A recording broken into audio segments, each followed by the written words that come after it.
और कोई भी क्लोजिंग टैग बनाया, उसका जो भी कंटेंट था वो हमने दोनों टैग्स के बीच में लिखा ना। पी का स्टार्टिंग टैग है और पी क्लोजिंग टैग है पैराग्राफ का, और जो भी उसका कंटेंट था हमने यहाँ सेंटर में लिखा। जब हम रिफ्रेश कर रहे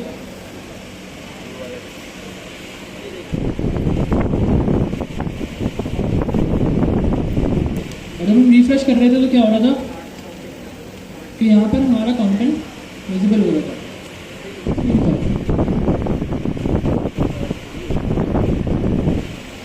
लेकिन अब हमने क्या किया, अगर मैं यहाँ पर अब हमने क्या किया कि हमने एक पैराग्राफ, हमने एक टैग बनाया ए, और ए टैग बनाने के बाद हमने उसे कुछ भी कंटेंट दिया।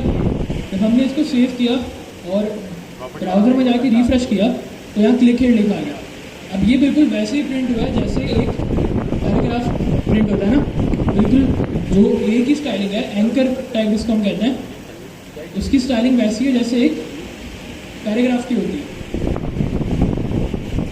अच्छा, एंकर क्या होता है? शिप्स वगैरह में यूज होता है। हाँ, वो नीचे फिर हम लोग उस कार्टून में लिखते थे, एक आता था पापा 10 से 11 में, उसमें वो यूज़ करता था जी। एरो की तरह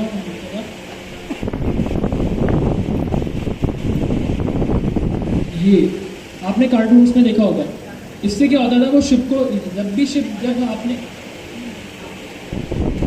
जो शिप होती थी या बड़ा जो सेलिंग शिप होती थी, वो जब आती थी समंदर के किनारे तो वो इस जोर से इसको फेंकते थे और ये इसके जरिए वो इसको रोक दिया करते थे, यहाँ पे अपनी कश्ती पार करने करते थे। तो ये एंकर टैग हम यहाँ पर एचटीएमएल में यूज़ कर रहे हैं। अब यहाँ पर क्या हुआ कि हमने नॉर्मल टैग बनाया एंकर, उसमें हमने कंटेंट दिया क्लिक किया, लेकिन अब हमने इस टैग के अंदर कुछ और इन्फॉर्मेशन भी दी, लेकिन हमने यहाँ पर तो ऐसा कुछ भी नहीं किया। जो इन्फॉर्मेशन हमने यहाँ पर दी, हमने देखा था कि भाई जो नाम ओपनिंग में होगा वही नाम क्लोजिंग में होगा, लेकिन यहाँ पर हमने ऐसा कुछ भी नहीं किया, क्योंकि ये अब टैग नहीं है, ये एक टैग का एट्रीब्यूट है। फॉर एग्जाम्पल एट्रीब्यूट क्या होता है? अगर सिंपल इंग्लिश की बात करें तो एट्रीब्यूट क्या होगा?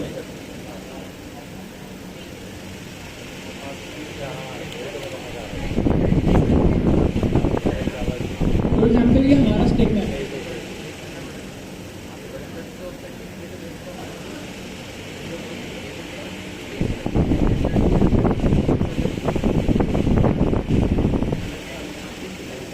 ये हमारा स्टेटमेंट है। अब ये जो हमारा स्टेटमेंट है, हम बोलते हैं इसका नाम क्या है? Anchor tag. इसका नाम है एंकर।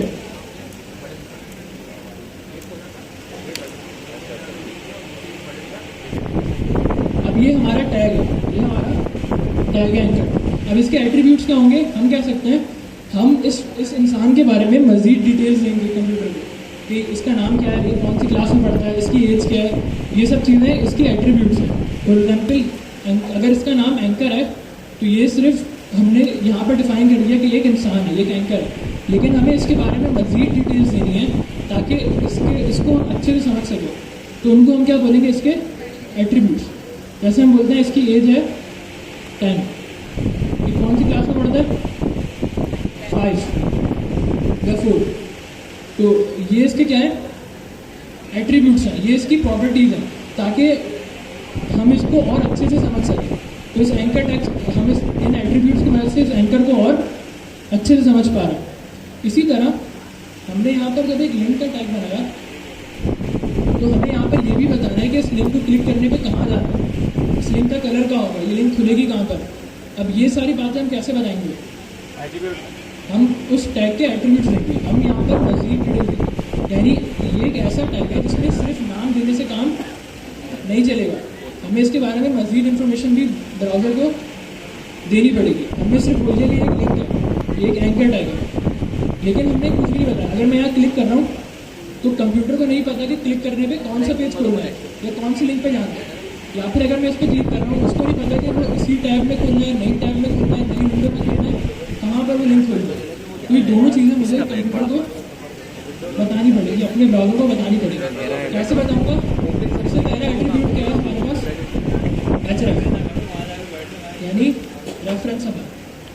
मुझे इसको क्लिक करने पे कहाँ जाना है? फॉर एग्जाम्पल मैं कहता हूँ मुझे इसको क्लिक करने पे जाना है google.com। ठीक है, अब जब मैं इसको सेव करता हूँ तो अब मैं कहाँ पर चला जाऊँगा इसको क्लिक करने पे? क्योंकि अब मैंने इसको मजीद डिटेल दी। पहले मैंने कहा था ये एक लिंक है, लेकिन अब मैंने इसको ये भी बता दिया कि ये लिंक कहाँ पर खोलनी है। अब मैंने इसको मजीद इंफॉर्मेशन दे दी अपने टैग के बारे में, और इसको हम क्या करेंगे? एट्रीब्यूट्स। तो एट्रीब्यूट्स क्या होंगे? हमने उस टैग के बारे में और इन्फॉर्मेशन कंप्यूटर को दी। हमने पहले सिर्फ नाम लिखा ए, और हमने उसके बारे में और इन्फॉर्मेशन दी कि इसका एचरएफ क्या है, यानी क्लिक करने पे कहाँ जाना है।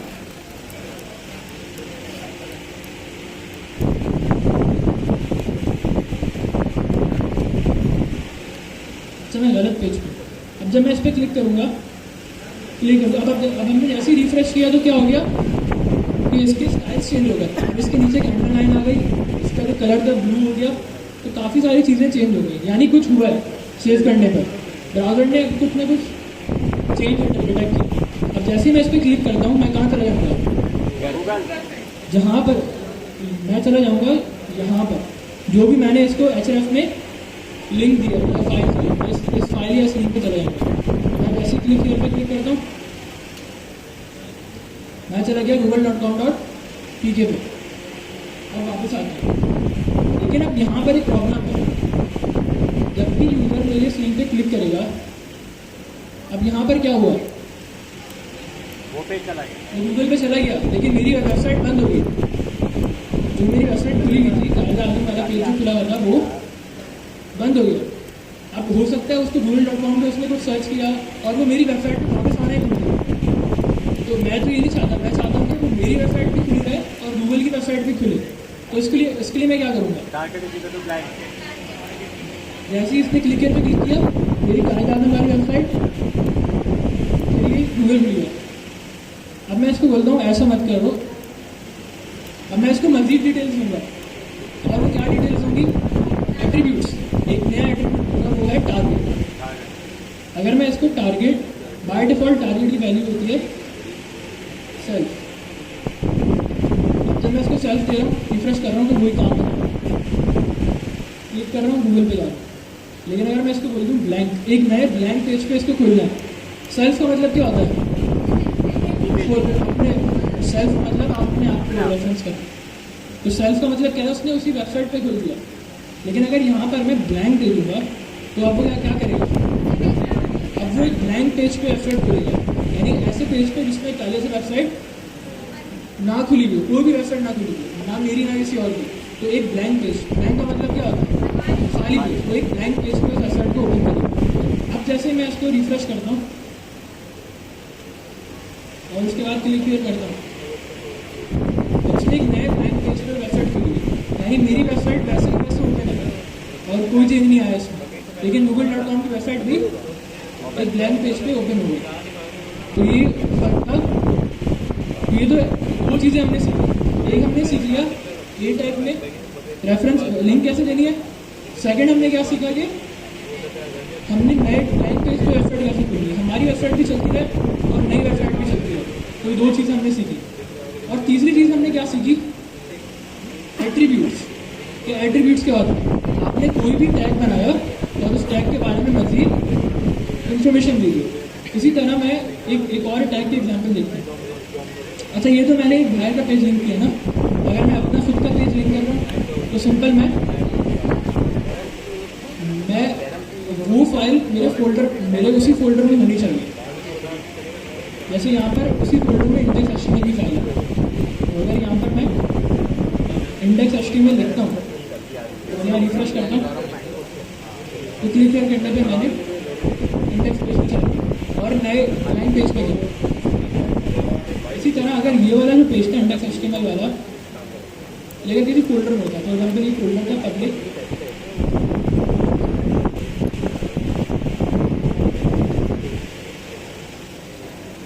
एक फोल्डर था पब्लिक और इसके अंदर एक और फोल्डर था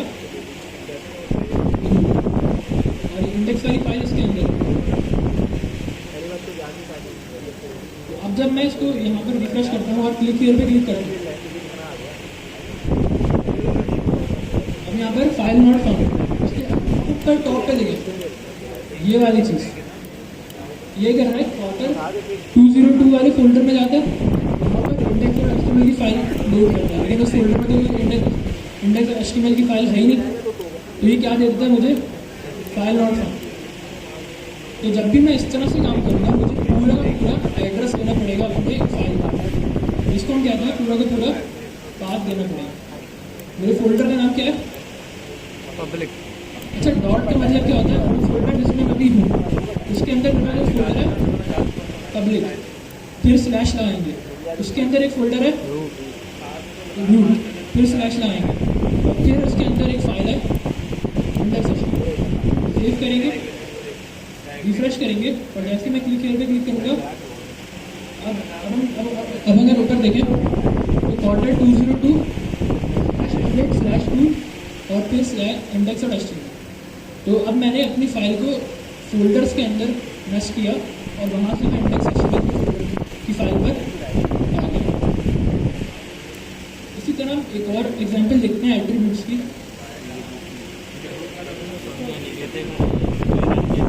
फॉर एग्जांपल मैं यहाँ पर लिखता हूँ इमेज का टैग क्या होगा, फाइल नाम किसी और फोल्डर में रखना है, ठीक है। मैं इसकी रिफ्रेश फिर करता हूँ, आपने कनेक्ट किया ही नहीं, यहाँ पर कोई स्पेस तो नहीं है फिर आपने पहले लेकिन इमेज नहीं है। अगर मेरे इमेज के टैग से पहले उसके अंदर दूसरा फोल्डर था रूट के नाम पर, वो देखते हैं उसको दिया, फिर सिलेक्ट किया, उसके अंदर इंडेक्स मैंने इमेज का टैग हटा दिया तो स्पेस कम हो गई। जैसे मैंने इमेज का टैग लगाया वैसे ही इसने इमेज के लिए स्पेस तो ली, जगह तो ली, लेकिन कोई इमेज नहीं आई। ऐसा क्यों हुआ? नोट नहीं किया, मैंने उसको बताया ही नहीं कि इमेज लगानी कौन सी है, मैंने सिर्फ बोल दिया कि ये इमेज का टैग है, यहाँ पर एक इमेज आएगी, लेकिन मुझे इसको और इस टैग के बारे में और इन्फॉर्मेशन देनी है, मज़ीद इन्फॉर्मेशन देनी है कि इसकी विड्थ कितनी होगी, हाइट कितनी होगी, ऑल्टरनेट टेक्स्ट क्या होगा, और ये इमेज होगी कौन सी वाली, लगानी कौन सी इमेज है, तो वो मैं कैसे करूँगा? सोर्स तो एक एट्रीब्यूट का नाम है, मैं करूँगा जब भी मुझे किसी इमेज के नाम ज़्यादा इन्फॉर्मेशन देनी होगी तो मैं क्या यूज़ करता हूँ, इमेज के नाम से यूज़ करोगे, मैं एट्रीब्यूट्स यूज़ करता हूँ। जब भी मुझे किसी टैग के बारे में मज़ीद इन्फॉर्मेशन देनी है तो मैं क्या यूज़ करूँगा, एट्रीब्यूट्स यूज़ करूँगा। अब यहाँ पर हम कौन सा एट्रीब्यूट यूज़ करेंगे, एसआरसी की शॉर्ट फॉर्म है, एसआरसी सोर्स की शॉर्ट फॉर्म, यानी सोर्स को हम शॉर्ट फॉर्म में बोलेंगे तो एसआरसी है। सोर्स में हम क्या देंगे, अपनी इमेज का एड्रेस देंगे, इमेज का एड्रेस, जिससे हमने ऐसे अपने फाइल का एड्रेस दिया था या वेबसाइट का एड्रेस दिया था, इसी तरह हम सोर्स में इमेज का एड्रेस दिए। तो गूगल से कोई इमेज हम गूगल से कोई इमेज उठा लेंगे,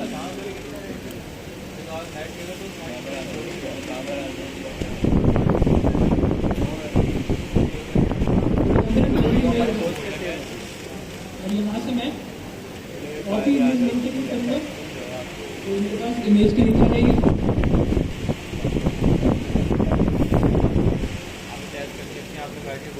अब जब मैं अपने एसआरसी में इस लिंक को पेस्ट करूँगा, रिफ्रेश करता हूँ तो मेरे पास कालादम की इमेज है। अभी इमेज बहुत बड़ी इमेज है, अगर आप हम देखें तो फुल साइज इमेज है,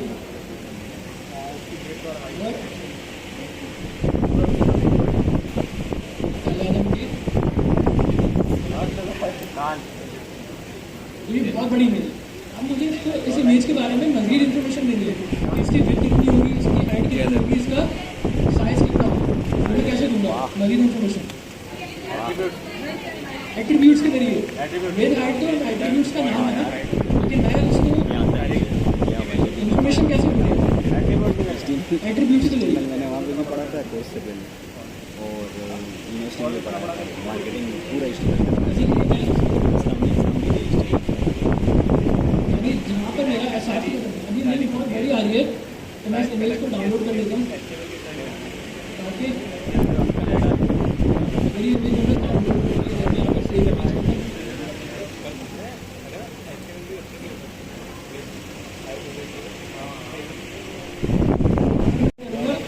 अभी जो इमेज है मेरे फोल्डर के अंदर, जिस तरह मैंने लिंक वाले टैग में एड्रेस दिया था उसी तरह मैं इमेज वाले टैग में भी एड्रेस दूँगा। एसआरसी के अंदर मैं सिंपल अपनी इमेज फाइल का नाम लिख दूँगा,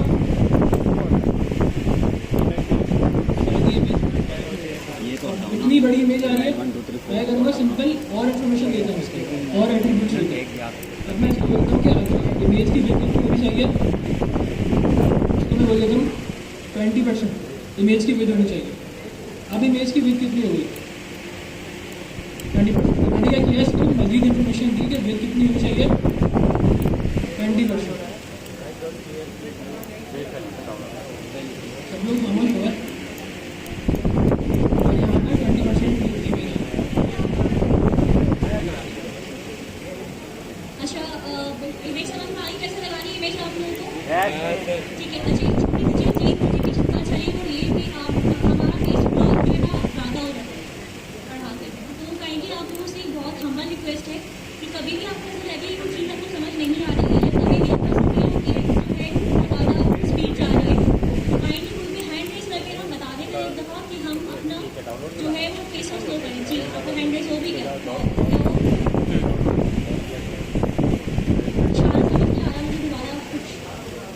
दोबारा बता दें, ठीक है। देखो हुनैन ने जो आपको समझाया ना यहाँ पे, हुनैन ने आपको समझाया इमेज टैग, ठीक है। आप कोई भी वेबसाइट देखें तो वहाँ पे आपकी वेबसाइट अधूरी होगी विदाउट इमेजेस, ये तो आप मानते हैं ये लोग ये बात करें। विदाउट इमेज तो वेबसाइट आपकी बिल्कुल क्या होगी, इनकम्प्लीट होगी, आप रिप्रेजेंट नहीं कर पाएंगे अपनी वेबसाइट। लेकिन इमेज एक बहुत इंपॉर्टेंट पार्ट है। अच्छा इमेज में सबसे बड़ा प्रॉब्लम क्या होता है, अभी इन्होंने एक इमेज डाउनलोड की थी कायदे आज़म की, उसमें क्या होता है फुल बैकग्राउंड पर इमेज आती थी ऐसे ही, ठीक है।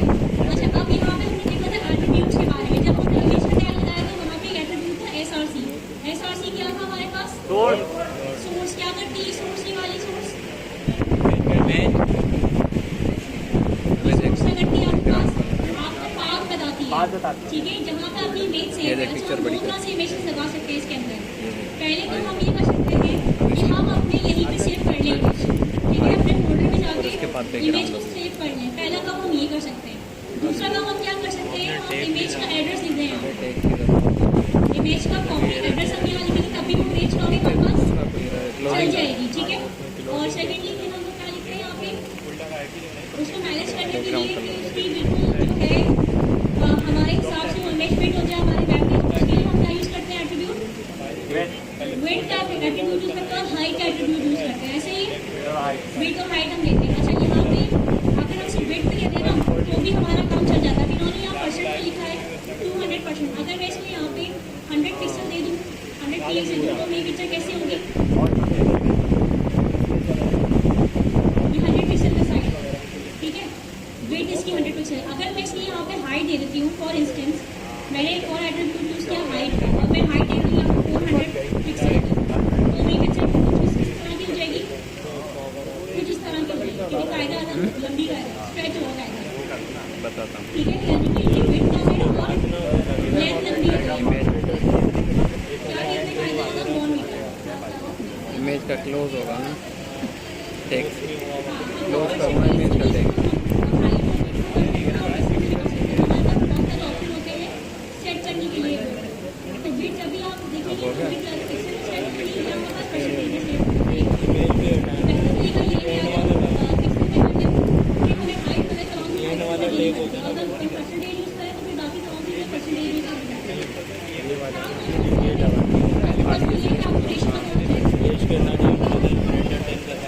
रेशो पता होना चाहिए आपको, रेशो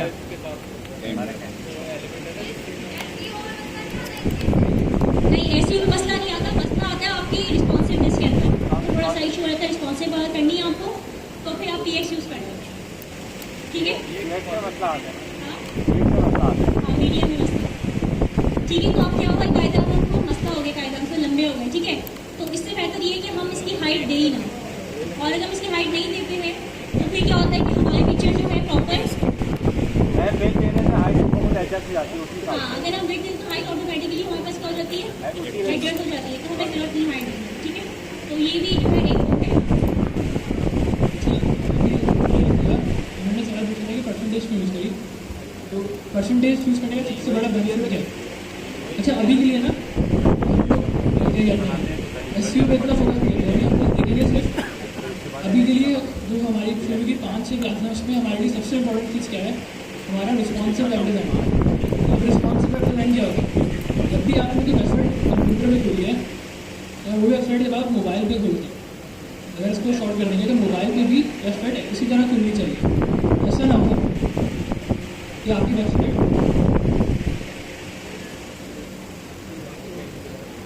कुछ अजीब तरीके से खुले कि आपकी वेबसाइट अगर मोबाइल पे खुले तो टेक्स्ट जो है स्क्रीन से बाहर जा रहा है, इमेज जो है स्क्रीन से बाहर जा रही है। अगर मैं यहाँ पर 10% रखता हूँ तो हम क्या, जब भी मैं इसको स्क्रीन से छोटा करूँगा तो ये स्क्रीन का 10% कवर करेगा। अभी देखिए इसने स्क्रीन का 10% लिया तो 10% स्क्रीन की दिखती है, यानी ये 100% ले रहा है, उसने विद का 10% दिया। अगर ये फ़ोन पे जाएगा ना तो हम देखेंगे कि इमेज छोटी होती जा रही है, क्योंकि जितनी आपका इमेज साइज स्क्रीन साइज कम होता जा रहा है उतनी इमेज छोटी होती जा रही है। देखिए जैसे जैसे मैं इसको छोटा करते जा रहा हूँ स्क्रीन साइज को, इमेज जो है उतनी छोटी होती जा रही है। बहुत स्लो रिफ्रेश करेगा। ये देखिए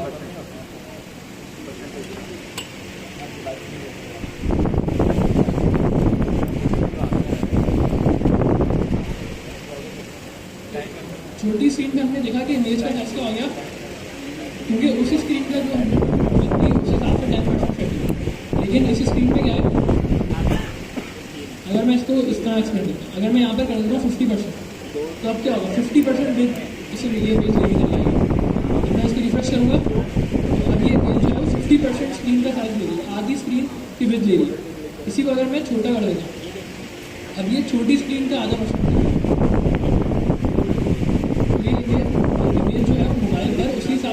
अब देखें अभी छोटी स्क्रीन पर इतना बड़ा 50% नहीं ले रही, बल्कि इस छोटी स्क्रीन का 50% ले रही। ये चीज़ परसेंटेज में काम होती है। लेकिन अगर यहाँ पर पिक्सल ले, अगर मैं इसको बोलता हूँ 50 पिक्सल, आप 50 पिक्सल 50 पिक्सल्स में क्या होगा, ये 50 पिक्सल्स ही लेगी। और अगर मैं स्क्रीन साइज को बड़ा कर देता हूँ, यहाँ पर भी इसने 50 पिक्सल ही लिया।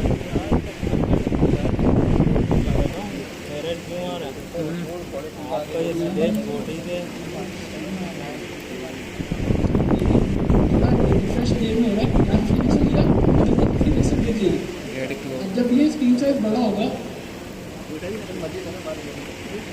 यहाँ पर भी इसने उतनी ही बिजली पिक्सल्स में क्या होता है कि साइज लेवल फिक्स है, छोटी स्क्रीन पे भी उतने पिक्सल्स होगा, बड़ी स्क्रीन पे भी उतने पिक्सल होगा।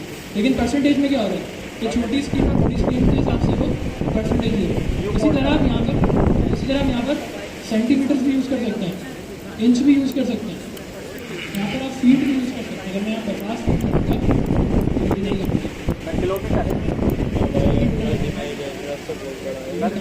सर किलोमीटर करने के। अच्छा यहाँ पे जो यहाँ पे क्लोज है, इसके अंदर इमेज आएगी। ये काम नहीं करना, लेकिन वैसे करना। तो पिक्सल्स में क्या है कि साइज फिक्स है, परसेंटेज में क्या है कि साइज स्क्रीन के हिसाब से लेगा। तो जितनी भी स्क्रीन होगी उसी स्क्रीन का 10%, 20%, 30% लेगा। इसके बाद हमारे पास फॉर्म्स है। अच्छा, इसके बाद हमारे पास है इनलाइन एलिमेंट्स और ब्लॉक एलिमेंट्स। दो तरह के एलिमेंट्स हैं।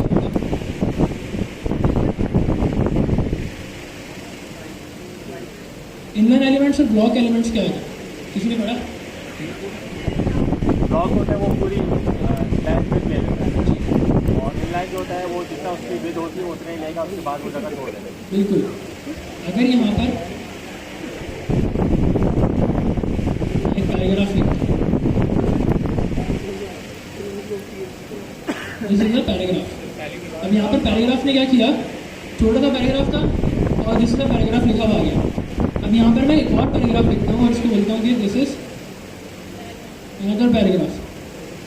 अब इस पैराग्राफ को यहाँ पर आना चाहिए ना, पूरा एरिया खाली था, पूरी वाइट स्पेसिस थी, तो ये पैराग्राफ यहाँ पर क्यों नहीं आया सेम लाइन में? ब्लॉक है क्यों? हाँ, लेकिन अगर यहीं पर मैं एक और चीज़ इस्तेमाल करता हूँ,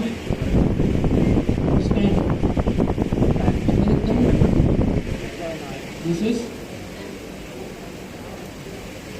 सेकेंड टैक्स। जब मैं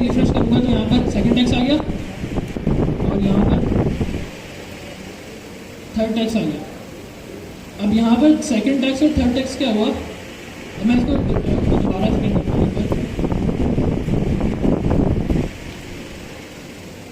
ये देखिए मैंने यहाँ पर दो चीज़ें बनाई हैं। पहले मैंने एक पैराग्राफ बनाया, पैराग्राफ में मैंने क्या लिखा, this is a paragraph, this is another paragraph. फिर मैंने दो स्पैन बनाया, पहले मैंने लिखा this is second text, this is third text. अब जब मैं इसको सेव करता हूँ और रिफ्रेश करता हूँ तो यहाँ पर मैंने देखा पैराग्राफ, जब मैंने नए टेक्स्ट बनाए थे पैराग्राफ 1 और पैराग्राफ 2 में एक ऑटोमेटिकली एक लाइन का गैप आ गया। हालांकि पूरे एरिया खाली पड़ा हुआ था, यहाँ पर मैं आराम से अनदर टेक्स्ट अनदर पैराग्राफ लिख सकता था ना, लेकिन सेकंड पैराग्राफ कहाँ पर चला गया, नेक्स्ट लाइन में चला गया। लेकिन जब मैंने स्पैन बनाए तो पहला स्पैन सेकंड टेक्स्ट जो था वो सेम लाइन में आया और थर्ड टेक्स्ट भी कौन सी लाइन में आया, सेम लाइन में आया। इन दो एलिमेंट्स को हम कहते हैं इनलाइन एलिमेंट्स और ब्लॉक एलिमेंट्स। पैराग्राफ जो है हमारे पास क्या है, ब्लॉक एलिमेंट। क्यों ब्लॉक एलिमेंट है, पूरी लाइन में लेगा, क्योंकि वो पूरी लाइन ऑक्यूपाई करेगा, चाहे उसकी विड्थ पूरी लाइन के बराबर हो या ना हो।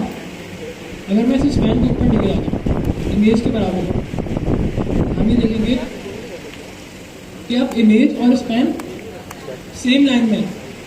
ऐसा क्यों हुआ, क्योंकि इमेज जो है वो ब्लॉक एलिमेंट नहीं है। इमेज सिर्फ उतना ही एरिया ऑक्यूपाई करती है जितना उसको चाहिए, जितनी उसकी विड्थ है, बाकी सारा एरिया खाली रहता है। यानी इमेज को कितना एरिया चाहिए,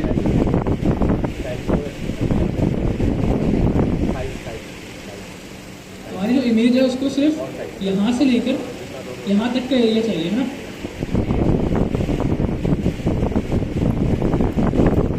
ये एरिया हमारी इमेज का था सिर्फ यहाँ तक। अब इसके आगे का जितना भी एरिया था वो खाली था, एम्प्टी स्पेस थी, तो हमारा स्पैन जो है वो इस एरिया में आ गया। लेकिन जब मैंने यहाँ पर पैराग्राफ यूज़ किया था तो क्या हो रहा था, पैराग्राफ पूरा लेते इसमें नहीं जा रहा था। जब मैंने पैराग्राफ यूज़ किया था तो पैराग्राफ इस एरिया में नहीं आया जिस एरिया में स्पैन आया था, बल्कि वो नेक्स्ट लाइन में गया, क्योंकि पैराग्राफ ब्लॉक एलिमेंट है। जब भी आप पैराग्राफ प्रिंट करेंगे तो पैराग्राफ पूरी की पूरी लाइन ऑक्यूपाई करेगा, चाहे उसमें 1 वर्ड हो, चाहे उसमें 50 वर्ड हो, चाहे उसमें 100 वर्ड हो। पैराग्राफ को पूरी की पूरी रॉ चाहिए, पूरी की पूरी जो रॉ है पैराग्राफ की पूरी रॉ ऑक्यूपाई करेगा, सिर्फ उतना एरिया ऑक्यूपाई नहीं करेगा जितना उसको चाहिए। जबकि स्पैन क्या करेगा, सिर्फ उतना एरिया लेगा जितना उसकी विड्थ है। सर पैराग्राफ का इनलाइन अल्टरनेट कौन सा है, डेस्क जी, पैराग्राफ का इनलाइन अल्टरनेट डेस्क कौन सा है, इनलाइन अल्टरनेट मतलब पैराग्राफ की जगह तो कौन सा यूज़ करना चाहिए, इनलाइन जो स्पैन यूज़ करना है।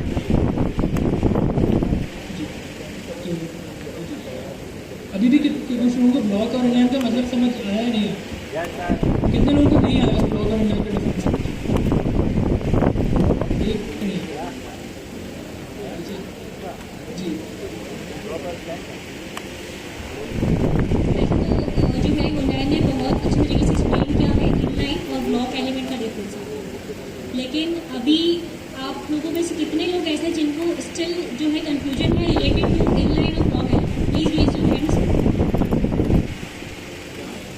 ठीक हो गया, तो इसको एक दफ़ा और समझ लेते हैं इनलाइन और ब्लॉक एलिमेंट का डिफरेंस। तो एलिमेंट पता है आपको एलिमेंट क्या होता है, क्या बताया था एलिमेंट क्या होता है, टैग और प्लस टेक्स्ट कंटेंट मिला के जो बनता है वो बस पूरा एक एलिमेंट बनता है। ठीक है, यहाँ तक आप लोगों को समझ में आ गई है।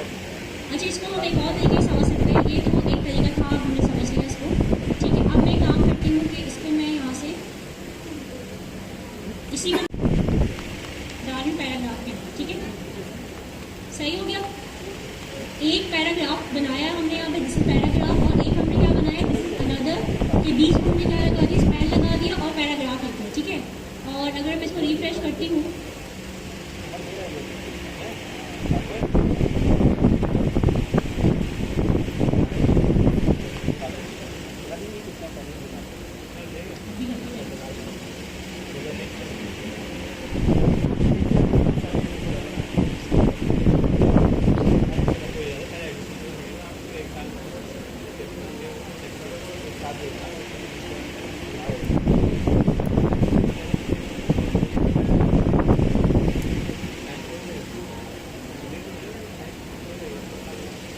ठीक है, तो यहाँ पे देखिए ये रहा हमारी लाइन, ये लिखा है दिस इज द पैराग्राफ जो हमने पी बनाया था, और ये लिखा है दिस इज अनदर टेक्स्ट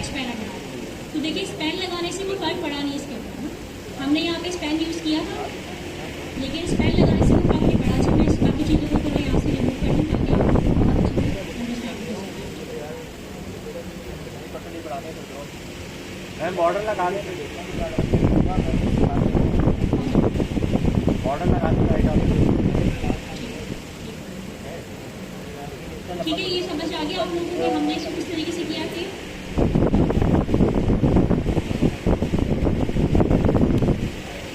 ये एक पैराग्राफ है हमारे पास और एक है अनदर पैराग्राफ। ठीक है, इसको मज़ीद समझने के लिए हम क्या करते हैं, हम जाते हैं यहाँ पे इंस्पेक्ट में जाते हैं। ठीक है, इंस्पेक्ट में जाने के बाद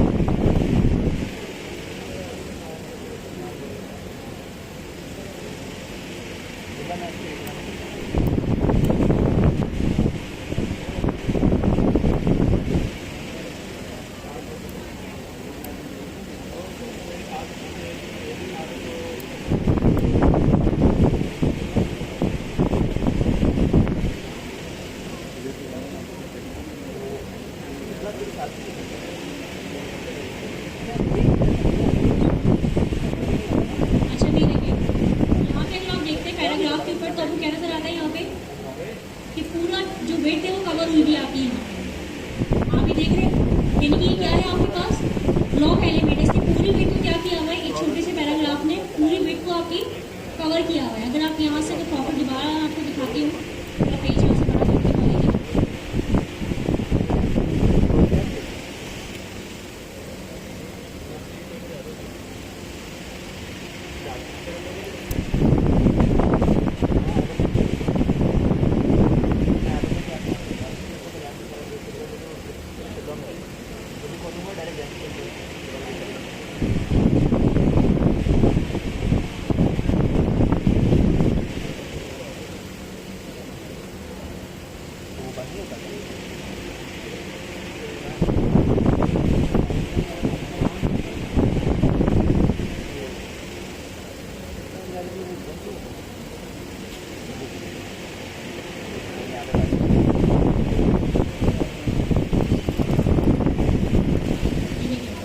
इसने क्या किया हुआ है, पूरे लाइन को ब्लॉक किया हुआ है। अच्छा, अब हम जाते हैं दूसरी जगह पे। ठीक है, अब हम आ गए यहाँ पे दूसरे पैराग्राफ में, तो आप देखेंगे कि इसको भी इसने पूरा किया हुआ है, लेकिन यहाँ पे हमने एक स्पेन भी यूज़ किया हुआ है। याद है आप लोगों को? अभी गर्ल्स प्लीज कंसंट्रेट करेंगे यहाँ पे, front of the girls. Hello आप लोग प्लीज देखिए, आप फिर आप लोग समझ में नहीं आएगा तो बोलने की बात है। अच्छा, सिर्फ टेक्स्ट में देखा जाए, टेक्स्ट में कितनी स्पेस ले रहा है वो सिर्फ टेक्स्ट की स्पेस ले रहा है, पूरी वेट की स्पेस नहीं ले रहा है। ठीक है, और अगर हम यहाँ पैराग्राफ में आते हैं तो क्या कर रहे हैं, आधा पैराग्राफ यहाँ पे ले रहे हैं और आधा पैराग्राफ हाईलाइट कर रहा है। ठीक है, और स्पैन में इतना गए। जबकि अगर हम पहले वाले पैराग्राफ में जा रहे हैं तो क्या कर रहे हैं, पूरा ब्लॉक एलिमेंट से कवर कर रहे हैं। ठीक है, तो इन लाइन समझ में आ गया आपको किस तरीके से काम करते हैं इन लाइन। अच्छा, ये जो हमारा नैब बार होता है वो क्या होता है, ब्लॉक होता है या इन लाइन होता है? ये जो हमारा नैब बार होता है, नैब बार पता है ना क्या होता है, हैंडल होता है वेबसाइट का, वो इन लाइन होता है या ब्लॉक होता है? ब्लॉक होता है।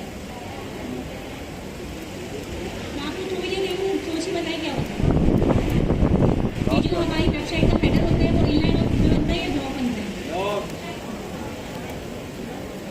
ठीक है, तो आप लोगों को डिफरेंस समझ में आ गया इनलाइन और ब्लॉक का।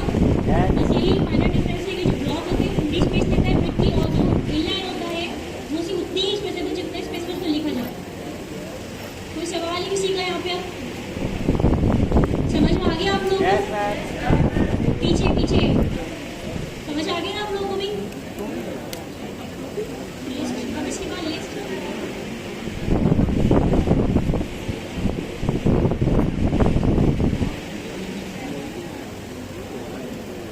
इसके बाद जो लास्ट टॉपिक नेक्स्ट टाइम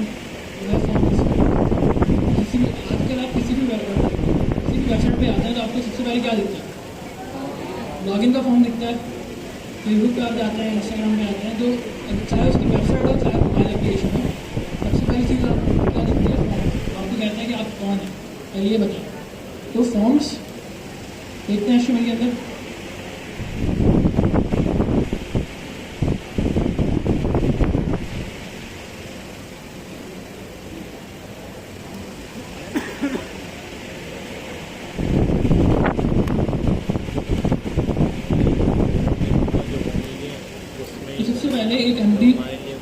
बनाई हमने फॉर्म्स डॉट एचटीएमएल और उसको हमने अपने बाइनरी में दिया। तो एक एम्प्टी फाइल है, कुछ भी नहीं है इसमें।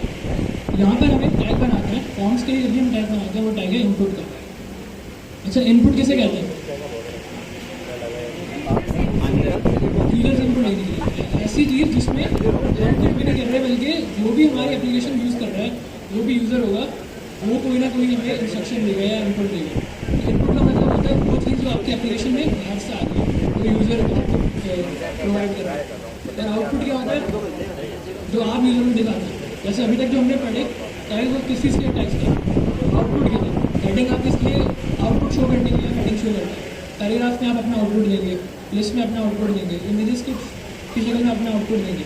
लेकिन इनपुट लेने के लिए एक ही टैग है हमारे पास, और वो है इनपुट।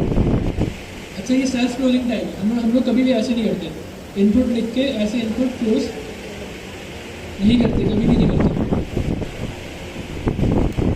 ये चीज़ हम लोग कभी भी नहीं करते, हम लोग इसको सेल्फ क्लोजिंग टैग लेते हैं, यानी ये टैग खुद ही अपने आप को बंद करेगा।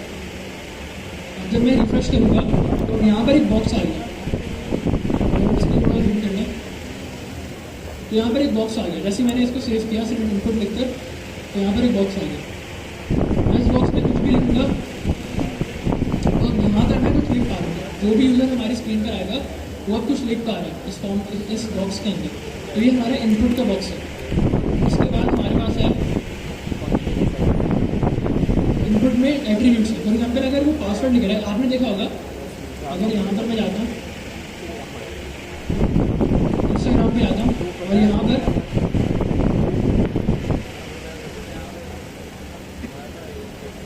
अब इंस्टाग्राम पे जब भी मैं यहाँ पर पासवर्ड लिखूंगा तो यहाँ पर आप देख सकते हैं डॉट्स की शक्ल में आएंगे पासवर्ड, है ना? क्योंकि ये एक ऐसी इन्फॉर्मेशन है जो सिर्फ आपको पता होना चाहिए। आपके आसपास जो लोग बैठे हैं उनको पता नहीं होनी चाहिए, उनको नहीं पता करना चाहिए। तो यहाँ पर एक डॉट्स की जगह में आ रहा है। अब यहाँ पर मुझे अपने बॉक्स को इन्फॉर्मेशन देनी पड़ेगी कि जो भी वो यूज़र लिख रहा है इसको छुपाना है।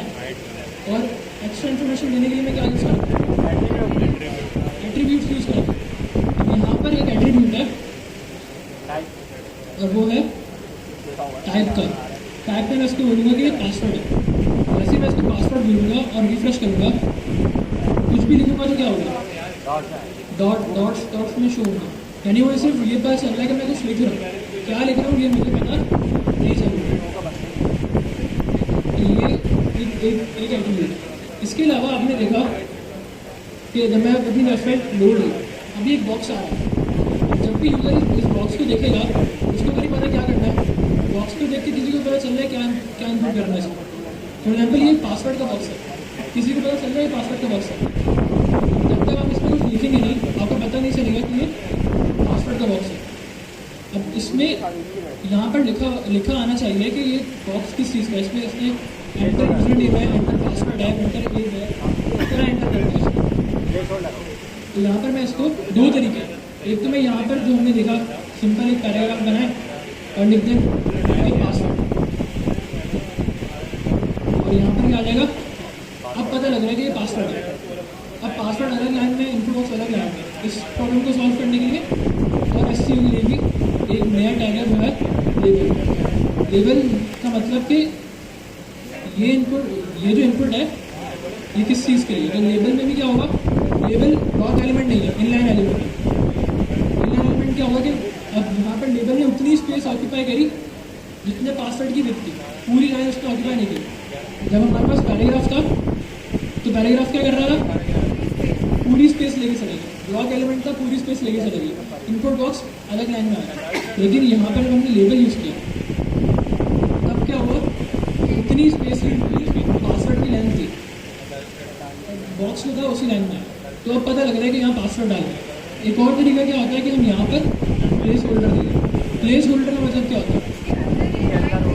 हाँ, प्लेस होल्डर का मतलब होता है कि जब तक यहाँ पर कोई चीज़ नहीं है, फॉर एग्जाम्पल आप किसी रेस्टोरेंट में आते हैं और आप और आपका दोस्त, तो अब आपका दोस्त किसी काम से अभी पहुँचा नहीं है तो आप क्या करते हैं? उसकी सीट रिजर्व कर लेते हैं ना, कि जब तक मेरा दोस्त नहीं आता यहाँ पर कोई ना बैठा, इनके दोस्त की सीट। इसी तरह जब तक कोई यूज़र आपका कोई इनपुट नहीं देता है तब तक आप क्या करेंगे? यहाँ पर थोड़ा सा टेक्स्ट के लिए जगह ऑक्यूपाई कर लेंगे। मैं यहाँ पर प्लेस होल्डर लिखता हूँ, एंटर योर पासवर्ड,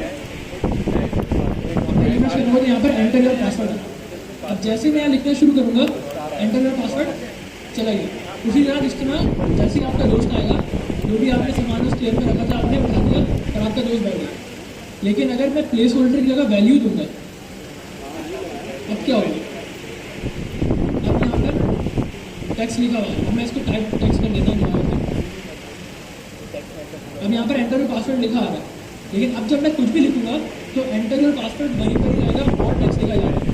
तो वैल्यू इस तरह है कि जैसे आपका दोस्त आया और आपका बैग पड़ा हुआ और आपका दोस्त बैग के ऊपर ही बैठ गया, तो वैल्यू क्या है कि दो चीज़ वहाँ पर रखी हुई है, वहाँ पर रखी हुई है, जो भी चीज़ वहाँ पर थी वो भी रखी हुई है और नई इन्फॉर्मेशन भी आ गई। लेकिन प्लेस होल्डर किस तरह है कि जब तक वो चीज़, जब तक नई चीज़ नहीं आती तब तक की वो टेम्परेरी है, परमानेंट नहीं है। तो प्लेस होल्डर में क्या है, जैसे मैं लिखूँगा एंटर का पासवर्ड गायब हो जाएगा और जो भी वो यूज़र टाइप कर रहा है वो आ जाएगा।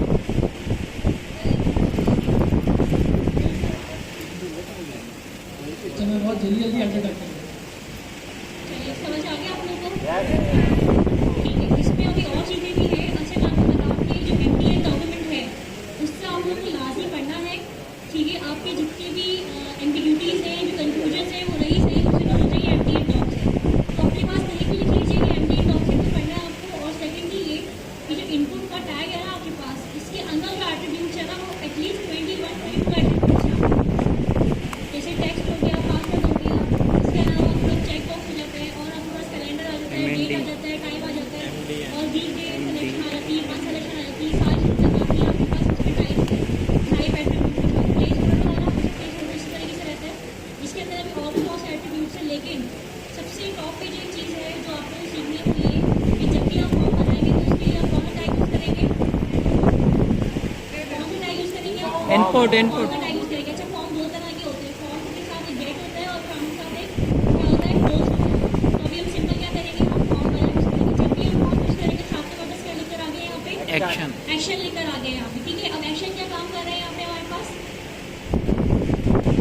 एक्शन कब काम करता है? देखिए बेसिकली फॉर्म कब बना रहे होते हैं, जब हमें किसी भी वेबसाइट को लॉगिन लॉगआउट पेज बनाना होता है। ऐसे ही है ना, फॉर्म तभी समान होता है ना हमारे पास कि हमें किसी वेबसाइट को लॉगिन पेज बनाने हैं या लॉगआउट पेज बनाना है। जैसे कि यहाँ पे अगर आप देखें तो इंस्टाग्राम वाला जो पेज है ये बेसिकली क्या बना हुआ है, यहाँ पे फॉर्म के थ्रू तो बना हुआ है पेज आपके पास। देखिए एक प्लेस होल्डर लगा हुआ है इसमें फॉर्म नंबर का, एक इनपुट की वजह से आपके पास लाइन आ गई यहाँ पे, एक जो है आपके पास ब्लॉक आ गया पासवर्ड का जो कि इनपुट से आया, एक आपके पास बटन आ गया यहाँ पे, बटन में आपने क्या किया, एक लॉगिन डाल दिया और ये आपने जो है नीचे बता दें कि भाई ये काम का है। तो ये बेसिकली फॉर्म है।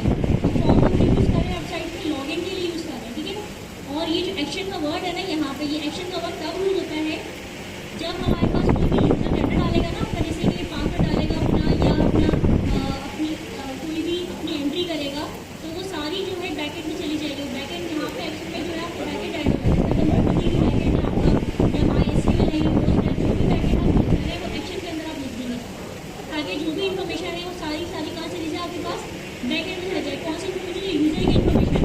समझ आइए आप लोगों को? तो अभी फिलहाल हमें एक्शन से कुछ नहीं करना, एक्शन यहाँ रहे या ना रहे हमें इससे कोई फर्क नहीं पड़ता। ठीक है, और ये जितना भी आपका सारा कोड है ये सारी चीज़ें जो है ऑटोमेटिकली कहाँ चली जाएंगी आपके पास, फॉर्म में आ जाएगी। ठीक है, इसके अलावा मज़ीद आप स्टोर कर लीजिए कि ऑलमोस्ट टाइम यहाँ पे जो है वो एंड होने वाले 8 मिनट रह गए, तो इसको मज़ीद स्टोर कीजिएगा। असाइनमेंट जो है नेक्स्ट आपका वो ये कि आपने एक वेब पेज बना के लेकर आप ठीक है, अगर आप उसमें स्टाइलिंग कर लेते हैं CSS के थ्रू या आप डायरेक्ट इनलाइन स्टाइलिंग भी कर लेते हैं तो भी चलेगा। ये कोई भी वेब पेज आपने बनानी, सिंपल से वेबसाइट बनाएगी जिसमें आपने जो भी 4 पेजेस बनाए लिंक वाले, इसी तरीके से 4 पेजेस बना के आपने वेबसाइट बनानी जो अभी आप सीख रहे हैं आज। ठीक है, कौन सा बना सकते हैं, हैंड रेज करें अपने। इंशाल्लाह बना लेंगे इंशाल्लाह। प्लीज़ ना करना है, अब आपने क्या करना है, असाइनमेंट बनाने के बाद आपने जाना है सीधा कहाँ पे, लिंक्डइन पे जाना है आपने। ठीक है, लिंक्डइन पे जाने के बाद आपने जो है अपना हमारे जो जितने भी इंस्ट्रक्टर हैं इन सबको आपने क्या करना है यहाँ पे टैग करना है। ठीक है, मेरा जो नाम है लिंक्डइन में वो क्या है, नीना नसीर अहमद। यही है, ये मेरा नाम है लिंक्डइन के ऊपर। ठीक है, मुनैन आपका नाम है मुनैन हैदर, ये उन्हें जाटू माटू। अच्छा हमारे पास लिंक नहीं है लेकिन लिंक हम आपको शेयर कर देंगे डिस्कॉर्ड पर। ठीक है, और सलीम आपका सलीम से इरफान भाई का भी डाल देना।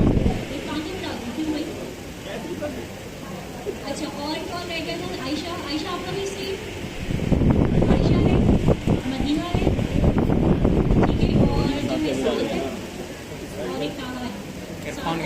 फॉलो करें ना मैम।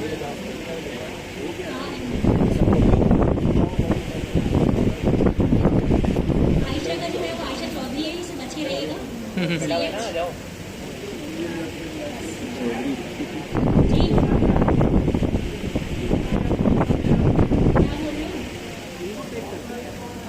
सबको मेरा अकाउंट नहीं मिलता अभी, कैसे नहीं मिलता?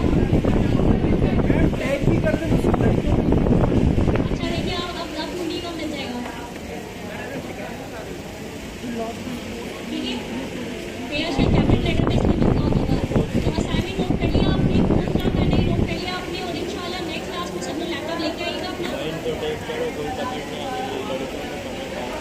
असाइनमेंट ही सिंपल वेब पेज बनाना है आपने, जो आज पढ़ा हुआ है उसको यूज करते हुए वेब पेज बनाना है, ठीक है? Okay ma'am. सेकेंडली जो है बनाना है, बनवाना नहीं है। करेंगे, तमाम लोग अपने लैपटॉप लेकर आए और मेंटल और प्रिपेयर होकर आए, नेक्स्ट चीज को भी अपने पढ़ना है, ठीक है?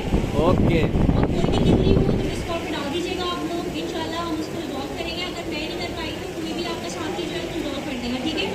अब आप लोग जा सकते हैं। अल्लाह हाफिज़, बाय बाय। तो भाई वो हमारा सेकंड सेशन का आज क्लास ख़त्म हो गया है और ये हमारी टीम है और अब हम जो है ना हैदराबाद की तरफ जा रहे हैं।